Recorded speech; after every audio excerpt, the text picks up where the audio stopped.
नमस्कार, welcome back to my YouTube channel doctor Shashi pregnancy and women's health.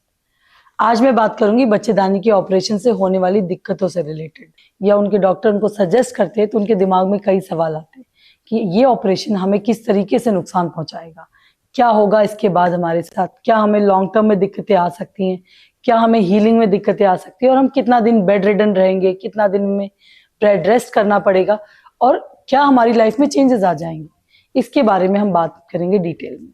तो पहले ये जाने कि बच्चेदानी के ऑपरेशन में दो तरीके से चीजें होती हैं। एक होता है कि यूट्रस और आपकी ट्यूब्स खाली निकाली हुई हैं और ओवरीज हमने जगह पे छोड़ दी हैं। दूसरा बच्चेदानी का ऑपरेशन होता है कंप्लीट, यानी कि हमने बच्चेदानी साथ में ट्यूब्स और अंडेदानी दोनों निकाल दी।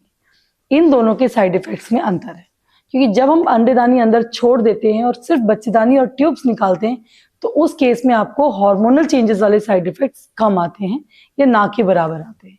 और अगर हम ओवरीज निकाल देते हैं तो उस केस में आपके हार्मोनल साइड इफेक्ट्स बहुत ज्यादा आते हैं। तो पहले मैं बात करूंगी कि अगर आपकी ओवरीज अंदर जगह पे हैं और आपकी सिर्फ यूट्रस और ट्यूब्स निकाली हुई हैं तो आपको क्या साइड इफेक्ट्स आ सकते हैं। शॉर्ट टर्म में आपको हो सकता है पेन, क्योंकि लोअर एब्डोमेन में आपके स्टिचेस रहते हैं, अंदर की तरफ हीलिंग हो रही है टिश्यूज, बट स्टिल कभी कभी एब्डोमिनल डिस्कम्फर्ट हो रहा है या नीचे की तरफ प्रेशर रह सकता है। दूसरा होता है हीलिंग से रिलेटेड आपको ब्लीडिंग हो सकती है, लेकिन हाँ अगर यही ब्लीडिंग 1.5 महीने से ऊपर हो गया है और वो आपको हो रही है तो फिर आपको डॉक्टर को जरूर दिखाना चाहिए। कई बार कुछ केसेस में डिलेड हीलिंग होती है, जैसे कि डायबिटीज है या क्रॉनिकली आप न्यूट्रिशनली डेफिशिएंट हो, जिसके चलते आपको उतनी अच्छी हीलिंग हो नहीं पा रही है। थर्डली होता है इन्फेक्शन। हो सकता है कि आपके स्टिचेस में इन्फेक्शन हो रहा है, क्योंकि नॉर्मली बाहर के स्टिचेस जो हैं वो 1 हफ्ते में हील हो जाते हैं, चाहे वो दूरबीन वाली सर्जरी हो, चाहे वो आपकी चीरे वाली सर्जरी हो। और जो अंदर इंटरनल स्टिचेस है उसको कंप्लीट हील होने में लगते हैं 6 हफ्ते, यानी 1.5 महीने। आपकी एक्टिविटीज की बात करें तो वो रिस्ट्रिक्टेड नहीं होती कि आप सोचो कि जब तक अंदर के टांके नहीं भरेंगे तब तक तो मैं हिल भी नहीं सकती, नहीं। आपका जब तक सुपरफिशियल स्टिचेस है तब तक आपको थोड़े एक्स्ट्रा प्रिकॉशन की जरूरत पड़ती है।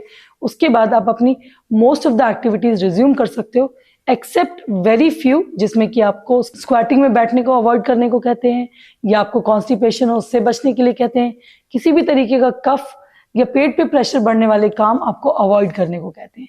आप सीढ़ियां उतर चढ़ सकते हो, आप नॉर्मल घर में घूम के छोटा मोटा सामान रखना, उठाना, खाना बनाना, ये सारी चीजें कर सकते हो ऑलमोस्ट 10 to 15 डेज बाद, जो सर्जरी के बाद आप कर सकते हैं।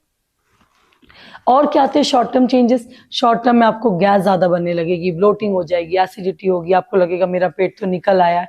मे बी आप दर्द की वजह से आप पेट यूज नहीं कर रहे तो आप उसकी टोन वापस नहीं ले पा रहे, और आप पेट ढीला छोड़ दे, जिससे आपको लगता है अरे मेरा तो पेट ही बढ़ गया सर्जरी के बाद। नहीं, वो उस समय होने वाला पेन एसिडिटी ब्लोटिंग से रिलेटेड है, ना कि उसकी वजह से। शॉर्ट टर्म में आपको कॉन्स्टिपेशन हो सकता है, उसके लिए आपको अपनी डाइट में हाई फाइबर फ्रूट्स और वेजिटेबल्स लेने हैं, साथ में अपने आप को वेल हाइड्रेटेड रखना है। मूड चेंजेस भी आपको आएंगे, लेकिन जिसमें आपको लगेगा डिप्रेसिव कि पता नहीं मेरी बॉडी कैसे बिहेव करेगी, कैसे रिएक्ट करेगी, क्या मैं लॉन्ग टर्म में पहले जैसे हो पाऊंगी नहीं हो पाऊंगी। इस तरीके के थोड़े से सिम्टम्स आपको आ सकते हैं, जिसमें आपको डिप्रेशन लाइक फीलिंग होगी, जो कि इनिशियल 15 डेज में थोड़ा ज्यादा होते हैं, बट लेटर ऑन स्लाइटली धीरे धीरे धीरे धीरे आप बहुत अच्छा महसूस करने लग जाते हैं। और ये कोई परमानेंट सिम्टम्स नहीं होते, क्योंकि आपकी बॉडी हीलिंग फेज में, और हीलिंग फेज में ये चेंजेस होना बड़े ही नेचुरल। अब हम बात करें लॉन्ग टर्म साइड इफेक्ट्स के बारे में, क्योंकि अगर आपकी ओवरीज सही जगह पे है, सही जगह मतलब अगर हमने आपकी ओवरीज अंदर छोड़ी हैं तो जो हार्मोनल चेंजेस के चलते प्रॉब्लम्स थी वो अब आपको कम आएंगी, लेकिन फिर भी आपका थोड़ा मूड चेंज होगा, आपको थोड़ा इरिटेबल बिहेवियर हो सकता है, थोड़ी सी आपको मूड स्विंग ज्यादा हो सकते हैं। पार्शियल मीनोपॉज जो सिम्टम्स है वो स्लोली स्लोली, क्योंकि ओवरीज कभी ना कभी तो काम करना बंद करेंगे, हो सकता है 1.5-2 साल बाद जाके आपको मीनोपॉजल सिम्टम्स आए, जिसमें आपको मूड चेंजेस है, ब्लोटिंग है, मेल टाइप बॉडी है, हेयर फॉल है, या बोन हेल्थ आपकी डिग्रेड हो रही है, या हार्ट हेल्थ डिग्रेड हो रही है। ये लेकिन 2 साल बाद जाके आपको सारी चीजें slowly slowly over a period of time आएंगी। आपकी जो ओवरीज अंदर छोड़ी है उसमें भी सिस्ट हो सकती है, उसमें भी कोई और बीमारी हो सकती है, क्योंकि वो एक सेपरेट ऑर्गन है। आप हमने सोचे कि हमने हेल्दी ओवरीज अंदर छोड़ी तो उनको कभी कुछ नहीं होगा, ऐसा नहीं है। वो हेल्दी थी इसलिए छोड़ी है, क्योंकि वो एक सेपरेट ऑर्गन है तो उसकी अपनी बीमारियां होती है, उसके अपने सिस्ट होते हैं, उसके अपने कैंसर्स होते हैं। ऐसे केस में आपको अपने डॉक्टर से कनेक्ट रहना है, आपको हर ईयरली अपना एनुअल चेकअप कराते रहना है कि वो आपकी ओवरीज हेल्दी है या उनमें कोई प्रॉब्लम आ रही है। और आपको क्या हो सकता है, आपको लॉन्ग टर्म में थोड़ी सी यूरिनरी इनकॉन्टिनेंस की प्रॉब्लम भी आ सकती है, क्योंकि again that is related to hormone. आपके जो एस्ट्रोजन लेवल्स है वो ड्रॉप करेंगे तो आपका यूरिन जो है खांसने छींकने पे थोड़ा बहुत लीक हो सकता है। ये प्रॉब्लम भी कई फीमेल्स में आती है और कईयों में नहीं आती। बट इंपॉर्टेंटली आपका जो मेन सिम्टम था, हो सकता है आपको हैवी ब्लीडिंग हो रही थी या पेन हो रहा था, सर्जरी के बाद वो रिलीफ होता है, तो कहीं ना कहीं ये सारे सिम्टम्स कम लगते हैं। बिकॉज सर्जरी तभी की जाती है जब आपके बेनिफिट्स आपके रिस्क से ज्यादा हो। अगर हम सेकंड बात करें कि भाई अगर आपकी ओवरीज भी साथ में निकाल दी तो ऐसे क्या मेजर साइड इफेक्ट्स आ जाएंगे, तो आप जान लें कि अगर हमने आपकी ओवरीज निकाली है तो you are into a menopause, और ये मेनोपॉज सर्जिकली आया है तो एब्रप्ट है। कोई भी चेंज एब्रप्टली बॉडी नहीं बर्दाश्त कर सकती, चाहे वो किसी के साथ भी हो।